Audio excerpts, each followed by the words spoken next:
గారి మృతి తీవ్రమైనటువంటి దిగ్భ్రాంతికి లోను చేసింది. ముఖ్యంగా వారి మృతి యావత్ తెలుగు ప్రజలకు మొత్తం దేశానికి కూడా ఒక తీరని లోటుగా మనం చెప్పుకోవచ్చు. రామోజీరావు గారు తన జీవితంలో ఒక గొప్ప సామాజిక బాధ్యతను నిర్వర్తించారు. అక్షరానికి కూడా ఒక సామాజిక బాధ్యత ఉందని మరి సమాజానికి చాటి చెప్పి నిరూపించినటువంటి వ్యక్తి రామోజీరావు గారు.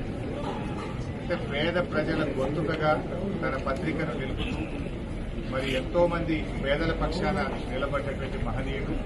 ఇవాళ పత్రికా రంగంలో మీడియాలో తనకంటూ ఈ రాష్ట్రంలోనే కాదు దేశ విదేశాల్లో ఒక ప్రత్యేకమైన స్థానాన్ని సంపాదించుకున్నటువంటి వ్యక్తి రామోజీరావు గారు.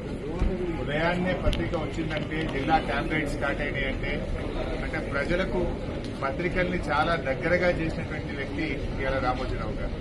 అంటే వారు నిజంగా ఈరోజు ఈ తెలుగు ప్రజలందరికీ ఇటు తెలంగాణ కావచ్చు, ఆంధ్రప్రదేశ్ కావచ్చు, దేశ విదేశాల్లో ఉండే తెలుగు ప్రజలకు అత్యంత సుపరిచితుడైనటువంటి వ్యక్తి. తనకంటూ ఒక చెరగని ముద్ర వేసుకున్నారు. ఇవాళ ఈ హైదరాబాద్ నగర అభివృద్దిలో కూడా తన పాత్ర ఉన్నది.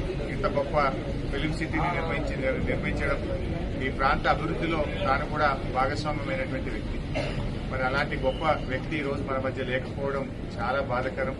వారి కుటుంబ సభ్యులకు, వారి సన్నిహితులకు, వారందరికీ కూడా మా ప్రగాఢమైనటువంటి సానుభూతిని తెలియజేస్తూ మరి తప్పకుండా వారి పేరు, వారు చేసినటువంటి మంచి కార్యక్రమాలు ఇంకా కొనసాగాలని, ప్రజలకు అందాలని కూడా కోరుకుంటున్నాం.